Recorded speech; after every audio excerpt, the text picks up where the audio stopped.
Assalamualaikum warahmatullahi wabarakatuh. Bismillahirrahmanirrahim. Alhamdulillahirabbil alamin.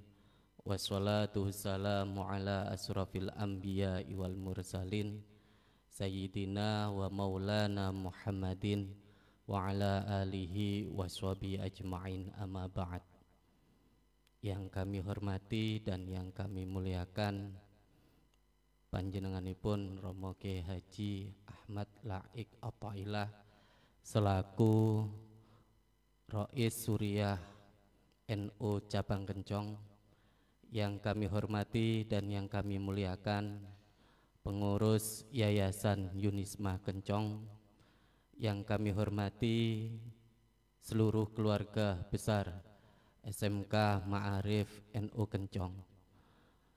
Pertama kali marilah kita panjatkan puji syukur kehadirat Allah Subhanahu wa taala biqaulina alhamdulillahirabbil alamin, karena pada sore hari ini kita dapat bersilaturahim kembali dalam acara tausiah Ramadan keluarga besar SMK Ma'arif NU Kencong. Kedua kalinya sholawat ma'asalam semoga tetap terlimpahkan kepada Nabiyina Muhammad ibn Abdillah sallallahu alaihi wasallam. Hadirin hadirat rahimakumullah, alhamdulillah hari ini telah hadir beliau Romo Kyai Haji Ahmad Laik Athailah selaku Rais Suriah NU Cabang Kencong yang akan memberikan tausiah Ramadan di pekan pertama Ramadan. Mudah-mudahan silaturahim ini mendapatkan ridha Allah Subhanahu wa taala. Hadirin hadirat hafizakumullah,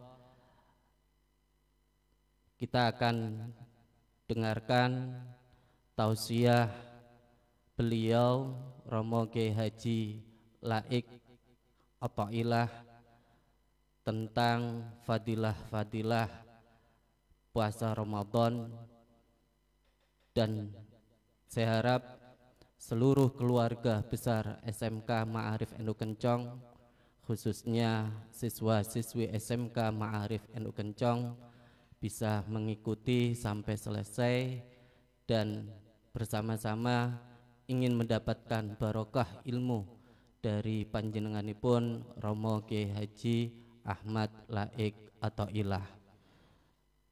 Baiklah, langsung saja kita dengarkan tausiah Ramadan yang akan disampaikan langsung oleh beliau Romo Kyai Haji Ahmad Laik Athailah. Kepadanya kami persilakan.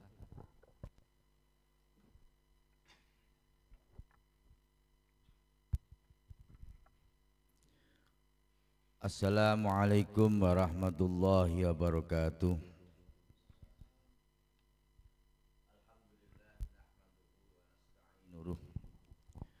Alhamdulillahi nahmaduhu wa nasta'inuh wa nastaghfiruh wa na'udzu billahi min syururi anfusina wa min sayyiati a'malina. May yahdihillahu fala mudhillalah wa may yudlil fala hadiyalah.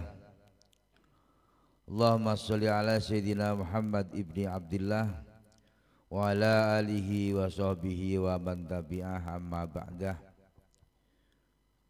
Yang saya muliakan dan saya banggakan, adik saya Yuski Mursyid Somadi. Beliau adalah Kepala Sekolah SMK Ma'arif NU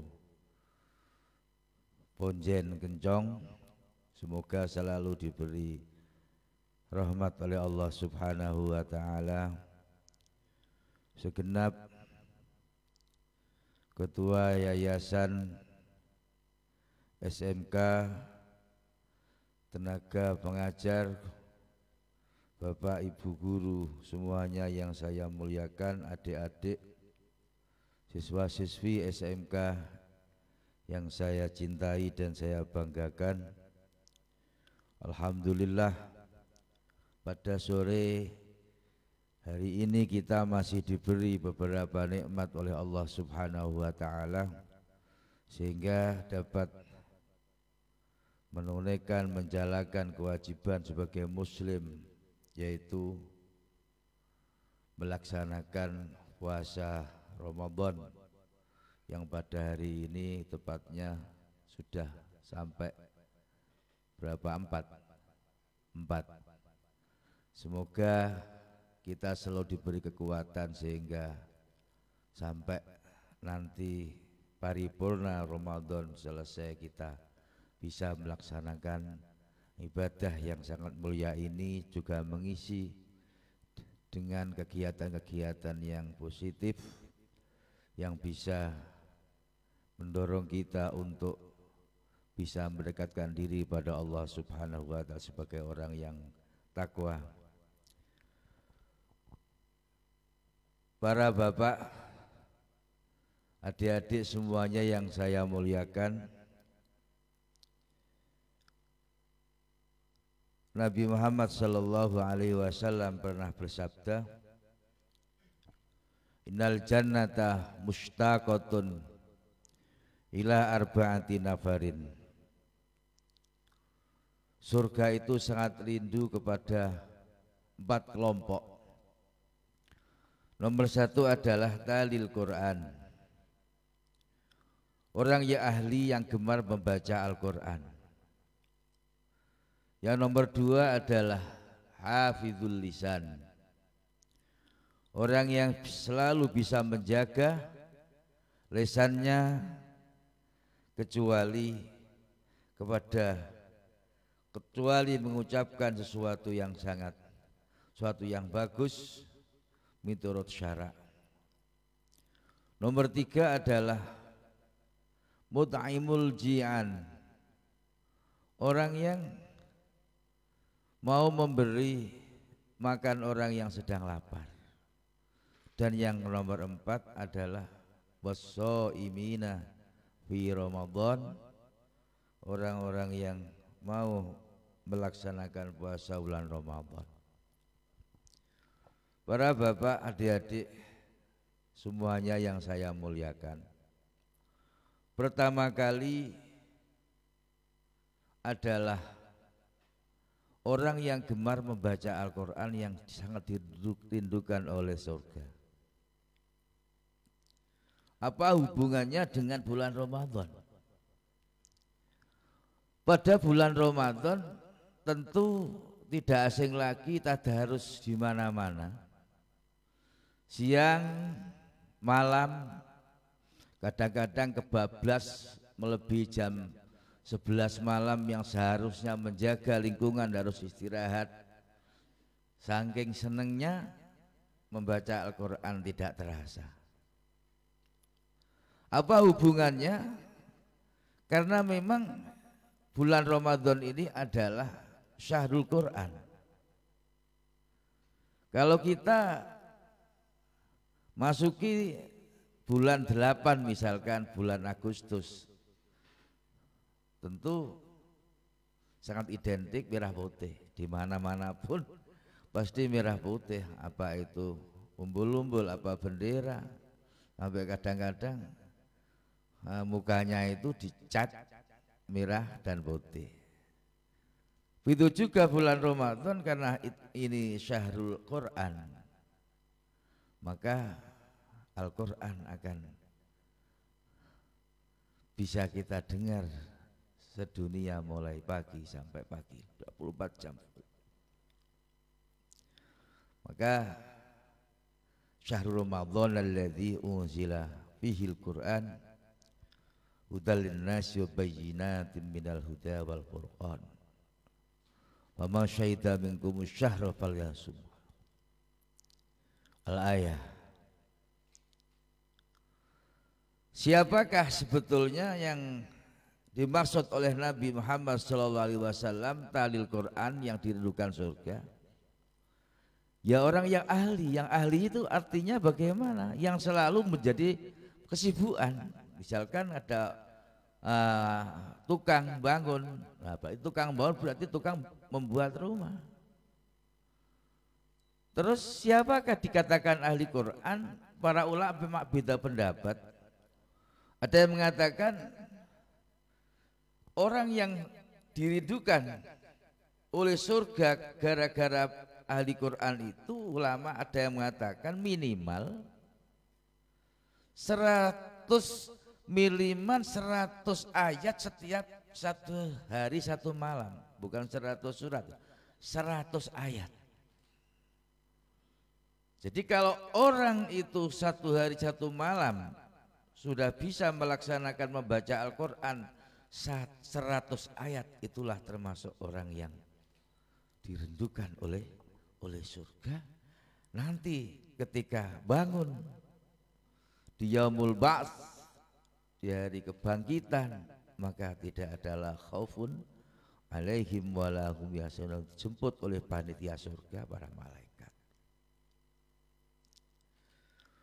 Yang nomor 2 adalah hafizil lisan. Orang-orang yang mampu untuk menjaga lisannya,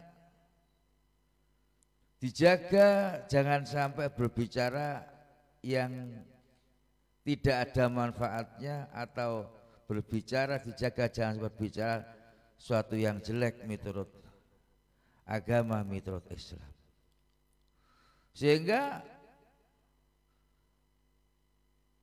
dalam Al-Quran disebutkan ya ayyuhalladzina amanu, ya ayyuhalladzina amanu taqullaha wa qulu qawlan sadida. Dalam hadis, jadi kalau terjemahnya, siapa yang tidak bisa berbicara baik maka lebih baik diam.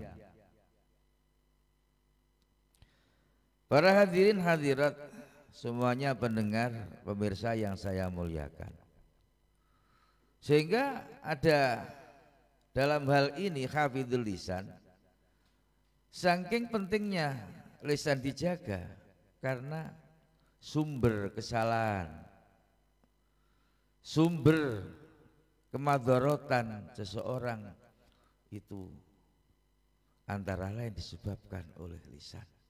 Banyak orang yang masuk neraka gara-gara lisan. Banyak orang yang masuk surga juga gara-gara lisan. Sehingga konon kabarnya Abu Bakar itu setiap hari selain pada waktu puasa itu, beliau Abu Bakar As-Siddiq itu selalu mengenyah batu kecil. Jadi di mulutnya itu ada batu kecil seperti kalau sekarang permen ya. Sehingga setiap mau dawuh, mau ngendikan, ini perlu mencopot batu yang ada di mulutnya. Artinya bagaimana? Lisan itu jangan selalu mudah dilepas. Harus ada sedikit, ada remnya. Lah itu termasuk usaha Sayyidina Abu Bakar itu selalu nopo ngemut, nopo jenenge mengunyah apa? Pasir, batu kecil gitu, sehingga ketika berbicara harus lepas dulu, dipikir dulu. Makanya ada perbedaan antara orang al-akil wa ghairihi. Kalau orang berakal itu mau bicara pikir dulu, tapi kalau orang yang bodoh itu berbicara baru dipikir, sudah terlanjur. Makanya banyak kata orang Jawa, nyopo aku kok ngomong ngono mau. Nah, itu berarti orang yang bukan al-akil. Para bapak ibu adik-adik semua yang saya muliakan, begitu pentingnya menjaga lisan. Jangan sampai kita menyakiti, jangan sampai kita menyinggung perasaan orang lain. Dulu itu kurun 300 Hijriah itu ada Imam Al-Farah Al-Baghdadi di Baghdad di Irak, itu adalah muftil Baghdad. Saat itu Islam itu terbelah menjadi dua, ada Sunni, ada Syiah. Seperti kita ketahui adalah Syiah yang sangat mengkultus kepada Sayyidina Ali, apalagi Syiah Awaliyah yang sampai mengatakan bahwa Jibril itu salah alamat memberi wahyu, sebetulnya harus Ali bukan Nabi Muhammad. Itu Syiah Awaliyah. Itu dia mengkultus, Masya Allah pokoknya Syiah Awaliyah itu. Sementara untuk kelompok yang lain adalah Sunni. Sunni adalah kelompok yang Abu Bakar, semuanya sahabat itu adalah semuanya adalah pilihan-pilihan Allah Subhanahu wa taala. Imam Abil Farah Al-Baghdadi ketika di podium sebagai muftil Baghdad Irak mendapat sodoran pertanyaan dua kelompok ini. Masing-masing bertanya mereka kelompok itu yang sangat sulit dijawab. Dari kelompok Syiah bertanya kepada Abil Farah, ya Abil Farah,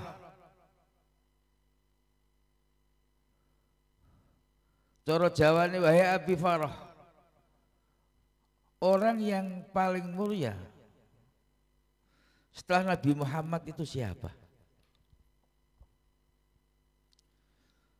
Dari kelompok Sunni yang fanatik, yang tidak membedakan antara para sahabat karena semuanya adalah sahabat yang pilihan. Makanya Nabi Muhammad SAW dalam hal ini adalah ashabi kan nujum. Para sahabatku semua adalah seperti bintang-bintang. Tentunya seseorang ketika malam hari membutuhkan bintang. Bi'ayyihim iktadaitum ihtadaitum. Pada salah satu siapapun kamu mengikuti salah satu daripada sahabat, maka kamu akan kesalahan alam, akan mendapat hidayah. Ini menunjukkan hadis itu sahih bahwasanya para sahabat itu adalah semua adalah mendapat hidayah dari Allah Subhanahu wa taala. Jadi kembali kepada kisah Abul Farah juga disodori pertanyaan oleh orang Sunni, siapa orang yang paling mulia? Man akramun nas ba'dan nabi ya Abul Farah? Siapa orang yang paling mulia setelah Nabi? Wahai Abul Farah Al-Baghdad. Ini bagaimana caranya Abul Farah ini bisa lisannya, bisa kedua pihak ini bisa tidak sakit hati.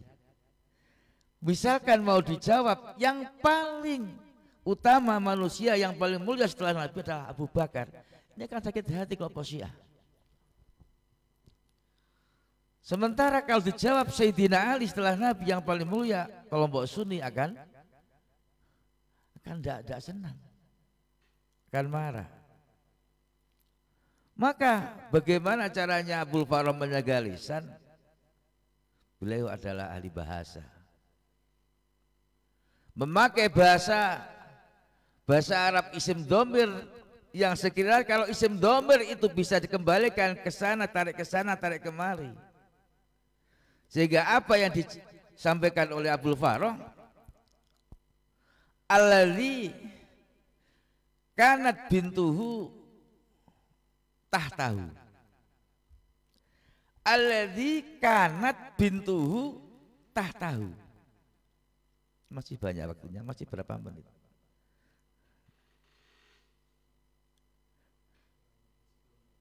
kali menut, wah ini berat sampai. Aduh. Para bapak ibu adik-adik sekalian,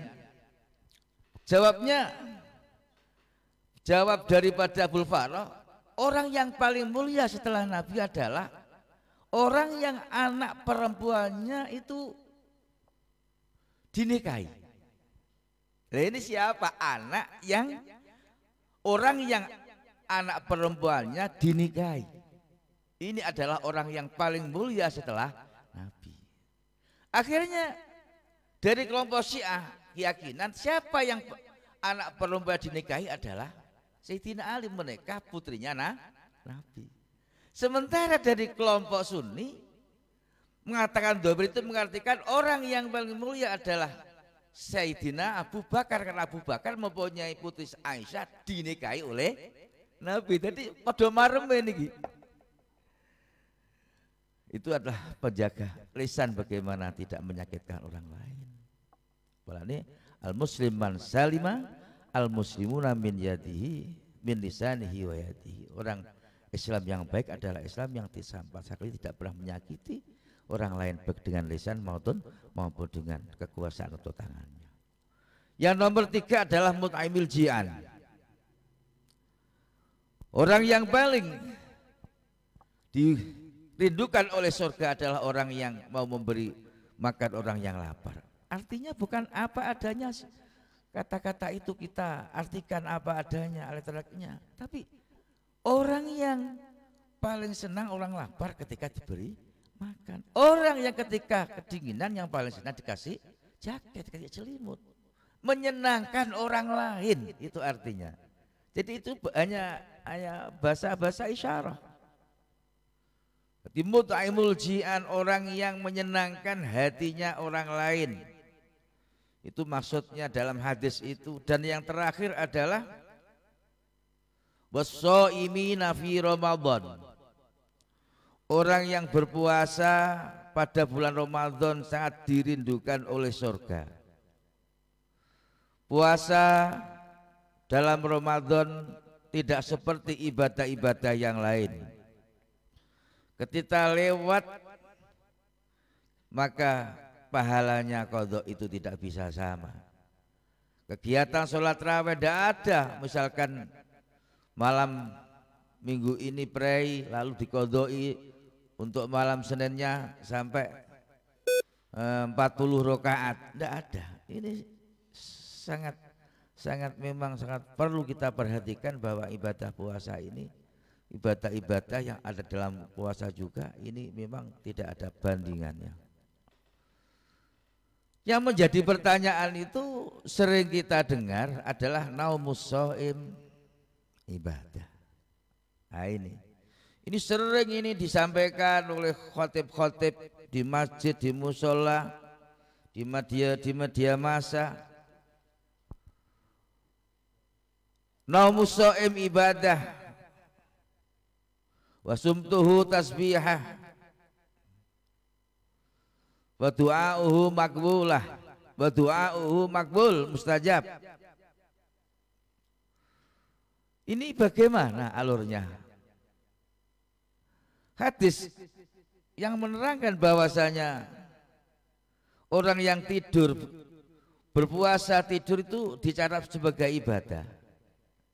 Di situ ada rawi yang meriwayatkan itu masyhur minal kadzabin, orang termasuk rawi yang tidak bisa dipertanggungjawabkan apa yang diriwayatkan. Itu di situ Sulaiman bin Amr An-Nakhai. Ini orang Irak yang akidahnya ini termasuk Qadiriyah. Jadi ahli ibadah tapi Qadiriyah.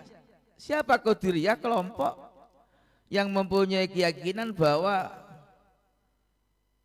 gerak-gerik manusia itu adalah dari manusia itu sendiri, bukan dari Allah. Itu Qadiriyah. Lawannya siapa Qadiriyah? Jabariyah. Jadi orang Qadiriyah itu mempunyai pedoman, pendapat, keyakinan bahwa kita berbuat baik itu bukan dari Allah. kita berbuat jelek itu bukan dari Allah. Tapi kalau ahli sunnah kita berkeyakinan bahwa semua apa yang kita gerakkan, kita lakukan adalah dari kudrah, dari kersane Allah. Cuma untuk sesuatu yang jelek yang kita amalkan, suatu jelek yang kita terjang, yang kita lakoni itu untuk menjaga adab kepada Allah, maka itu ma'asoba min sayyiatin fa min nafsik. Apa yang kita lakukan kalau itu jelek, maka jangan dinisbatkan, jangan disandarkan pada Allah, tapi disandarkan dari diri sendiri. Itu pemikiran ahli sunnah wal jamaah. Walaupun itu hakikatnya adalah semuanya dari Allah, tapi ketika itu jelek maka harus kita sindirkan kepada diri sendiri. Makanya dalam doa itu tidak ada wahai Tuhan yang menciptakan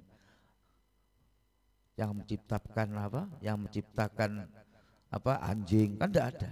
Anjing itu kan dianggap makhluk yang khasis, walaupun itu yang membuat juga Allah, tapi wahai Tuhan yang menciptakan langit dan bumi yang indah, kan begitu. Semuanya kan sama. Itulah perbedaan pemikiran ahli sunnah wal jamaah dalam mencikapi permasalahan itu. Jadi ada yang mengatakan bahwa naumus shaim, tidurnya orang yang puasa itu ibadah, baik itu Ramadan maupun yang lain. Ini ada yang mengatakan hadis itu adalah hadis yang palsu, ada yang mengatakan hadis itu maudhu, ada yang mengatakan hadis itu dhaif. Dalam hal ini kalau kita mengatakan dhaif, lemah, tapi menurut ahli sunnah wal jamaah hadis yang lemah itu mungkin disebabkan rawinya kurang begitu thiqah, bukan begitu adil, mungkin pernah ada jarh ya, ada kurang adil. Ini kalau menurut ahli sunnah wal jamaah hadis dhaif itu boleh dibuat dasar sebagai fadhailul a'mal, amal-amal yang utama. Dalam hal ini hadis naumus shaim, orang tidurnya orang yang puasa tiap ibadah itu diarahkan kepada orang-orang yang tidak bisa atau yang mempunyai kesibukan seharian, tidak bisa meninggalkan maksiat. Misalkan ada orang kantoran tentu dia akan kumpul dengan orang yang bukan mahramnya. Ya paling tidak lirikan mata pasti ada. Nah ini karena dia tidak bisa meninggalkan, karena orang biasa jual di pasar tidak bisa menahan matanya untuk melihat misalkan sesuatu yang diharamkan, maka ketika dia waktu-waktu itu digunakan tidur, itulah namanya ibadah. Karena dia meninggalkan maksiat dengan cara tidur, sehingga tidak boleh ditelan hadis itu dengan letter-nya saja.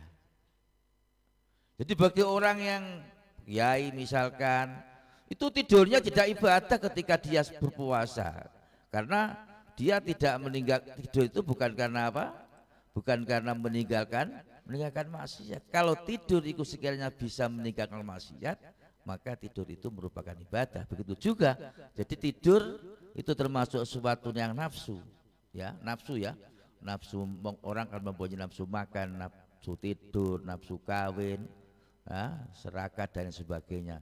Sementara puasa adalah untuk mengekang nafsu. Kalau nafsu itu dilos, kita artikan bahwa tidur itu kita turuti terus, maka akan bertentangan dengan definisi puasa. Maka orang NU menihtimalkan atau mengarahkan atau menarik dalam hadis naumus shaim, ibadah itu adalah bagi orang yang ketika dia tidak tidur, tidak bisa meninggalkan maksiat, maka itulah tidurnya sebagai ibadah. Kurang lebih demikian. Masih ada waktunya. Saudara-saudara, adik-adik yang saya muliakan, begitu juga masalah sesuatu, ada hadis yang mengatakan bahwa ketika orang berpuasa tidak bisa meninggalkan ucapan yang jelek, perkataan yang jelek, tidak bisa meninggalkan ghibah, maka jawabnya siapa yang orang yang seperti itu, dia meninggalkan minum dan makan itu tidak ada gunanya.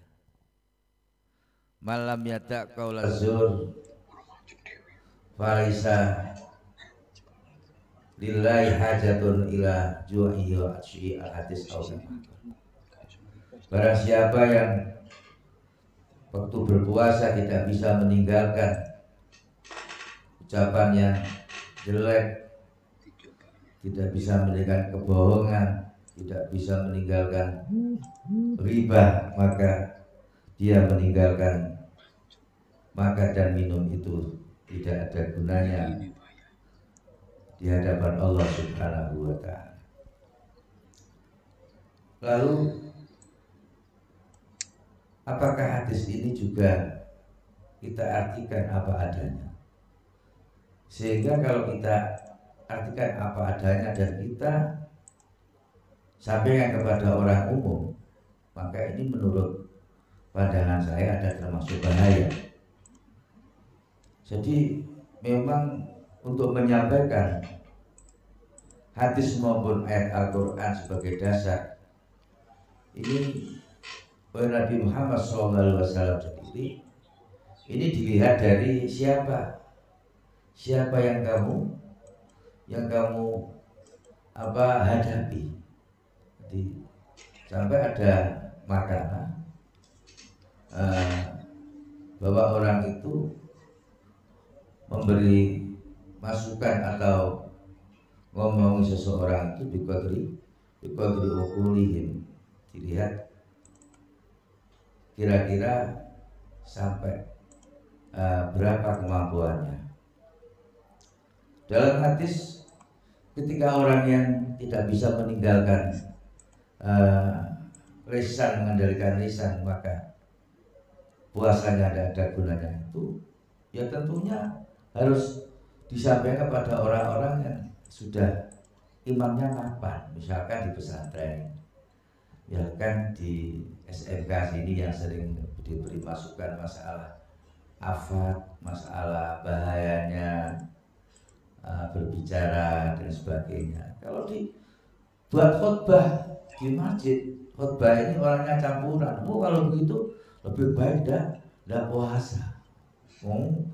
Saya tidak bisa untuk mengendalikan mata saya karena saya itu adalah orang pasar. Setiap mata saya buka pasti ada warna hijau, yang merah, yang hitam. Saya tidak bisa. Kalau begitu sesuai dengan apa yang disampaikan oleh hadis itu, saya tidak usah puasa, sudah ada gunanya. Nah, itu yang harus kita praktekkan di masyarakat, bahwasanya tidak seharusnya kadang-kadang sesuatu yang benar itu disampaikan dengan apa adanya. Jadi kadang-kadang sesuatu yang benar, kita benar, posisinya benar, tidak harus kita benar. Contohnya misalkan sampean itu menjadi masinis, ya, supir kereta api. Jadi jalan saya sendiri, ya. Kereta api ini sudah mempunyai jalan sendiri. Kalau ada orang lewat, saya tidak mau ngerem. Kan benar sebetulnya ini minat sendiri. Tapi apa harus ketika ada orang nyabrang, ya, itu harus kita lepas, tetap kita ngerem, kan tidak boleh. Jadi sesuatu yang benar belum tentu harus kita sampaikan dengan benar. Dalam contoh zaman Harun ar-Rasyid, khalifah zaman Harun ar-Rasyid, itu kan pernah ngecek rakyatnya, kejujuran rakyatnya. Kalau kabarnya Harun ar-Rasyid itu nimbali atau memanggil menteri-menterinya. Pada saat itu yang dikumpulkan itu adalah tiga menteri. kepengen tahu kejujuran. Yang pertama, menteri itu dipanggil.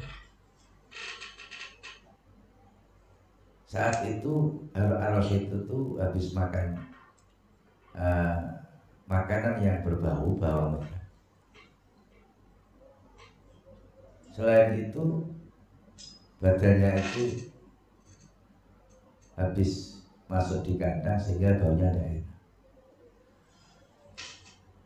Yang pertama, giliran pertama ditanya, tolong sampean jawab sejujur-jujurnya.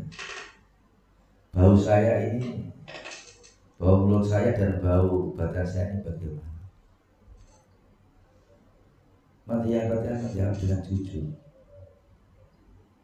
Tiba jujur, akhirnya tersinggung raja itu. Akhirnya dibunuh. Ya betul, raja, bau mulut sampean sangat busuk, badan sampean sangat busuk. Langsung dibunuh.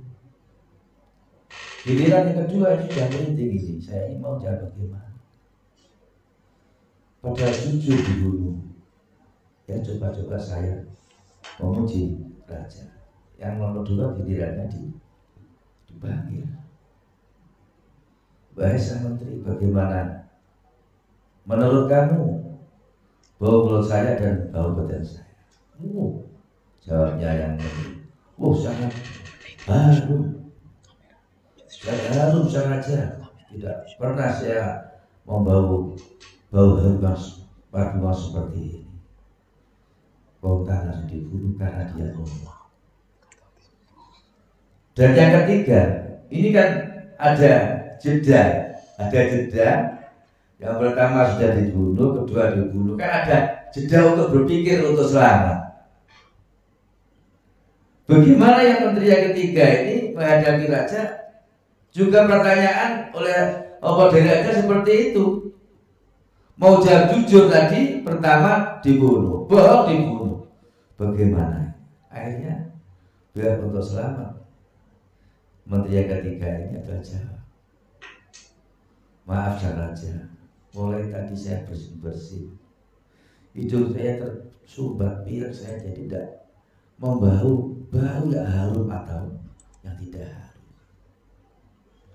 Akhirnya yang ketiga itu selamat. Jadi menyelamatkan diri, tidak mau jujur apa adanya, ini suatu saat diperlukan. Makanya di dalam masalah kadhib, bohong ini dalam kitab Ihya ini ada beberapa perincian. Bukan kok setiap bohong itu, bukan setiap bohong itu dosa. Lihat dulu, suatu saat bohong harus. Ketika kita berpolitik perang, wajib bohong. Masa ada orang yang mau mencari orang Islam harus dibunuh sampai tunjukkan apa adanya? Ini sampai berarti orang yang bodoh.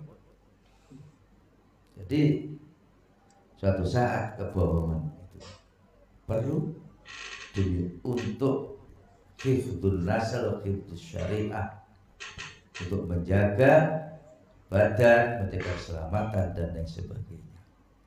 Kadang-kadang ini yang kalau orang yang sudah keluarga tentu pengalaman apa antara lain biasanya itu ada uang wedok,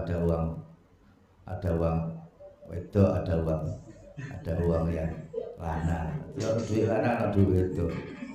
Duit lanang biasanya hidup kuplo mulai kan. Hanya rawon yo nopo kok itu ngerokok ya dicereweti terus. Diselip-selipkan. Nah itu kan bohong sebetulnya. Tapi diperbolehkan oleh syarat demi untuk apa? Untuk mencapai sesuatu yang al-mahmud, yang bagus. Maka kebohongan manusia itu diperbolehkan ketika tidak sesuatu yang dimaksud itu tidak tercapai kecuali dengan bohong.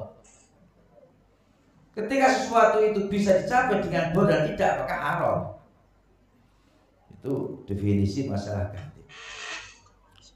Memang yang paling sulit itu meninggalkan ghibah, meninggalkan kebohongan. Yang sulit kalau kita kumpul-kumpul dengan teman-teman, maka tidak rasa kita melakukan kebohongan, ya, menilai kekurangan orang lain. Para bapak, para ibu-ibu guru, bapak guru, adik-adik semuanya, siswa-siswi SMK Ma'arif NU Kencong, marilah dalam pertemuan hari ini kita minta pada Allah Subhanahu wa Ta'ala, semoga kita dijadikan orang yang selalu berhidayah dari Allah Subhanahu wa Ta'ala. Semoga diberi kekuatan iman, semoga kita dapat petunjuk dari Allah dan kekuatan untuk menghadapi kehidupan yang zaman akhir yang sangat sulit, begitu masalah ekonomi, masalah kehidupan sosial dan lain sebagainya, apalagi tantangan perkembangan perpecahan Islam yang begitu banyak, sehingga banyak yang kadang-kadang tidak merasa bahwa itu salah jalan atau tersesat, padahal sebetulnya itu juga datangnya dari kadang-kadang dari orang-orang Islam sendiri yang begitu belum sangat lihai atau belum mampu untuk mengembangkan dasar-dasar Islam, tapi dia dengan benar beraninya jangan hanya mengambil dari konten, mengambil dari handle, mengambil dari Google, mereka sudah berani untuk dalil dan menentukan hukum. Itulah Islam akhir-akhir ini, sehingga kita tidak boleh hanya cukup mendengar apa yang disampaikan atau apa yang ditayangkan oleh konten-konten itu. Demikian kurang lebihnya para bapak, para adik-adik, semoga ada manfaatnya apa yang saya sampaikan ini. Semoga kita ke depan akan hidup lebih baik daripada sekarang. Kita akan diberi umur panjang, sehat, dan rezeki yang luas, rezeki yang bisa mencukupi apa yang kita harapkan. Wallahul muwaffiq ila aqwamit thoriq. Wassalamualaikum warahmatullahi wabarakatuh. Terima kasih banyak yang telah disampaikan oleh beliau. Dahulu beliau akan memberikan hikmah kepada kita, keluarga besar SMK Ma'arif NU Kencong. Sebelum kita tutup dengan doa untuk kegiatan Ramadan keluarga besar SMK Ma'arif NU Kencong setiap hari Sabtu dan setiap hari Rabu, diantaranya adalah kegiatan tausiah Ramadan, kemudian kegiatan kajian fikih Ramadan, kemudian ada santunan anak yatim dan penyelenggaraan nuzulul Quran. Dari kami kurang lebihnya mohon maaf. Waalaikumsalam. Assalamualaikum warahmatullahi wabarakatuh. Kita tutup dengan barokah doa. Kula suwun panjenenganipun Rama Kyai Haji Ahmad Laik Athaillah.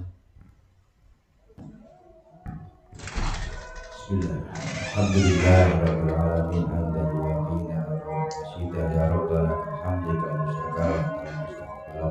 Allahumma fir lana dzunubana wa Allah taqabbal minna siyamana taqabbal minna faraidana taqabbal minna nawafilana. Allahumma ya Allah innaka afuwwun karim tuhibbul afwa anna ya karim. Rabbana hab lana min azwajina wa dhurriyyatina qurrata a'yun waj'alna muttaqina imama. Allahumma inna nas'aluka al-jannah wa na'udzu bika min an-nar. Sallallahu alaihi wa sallam walhamdulillahi rabbil alamin. Al-Fatihah.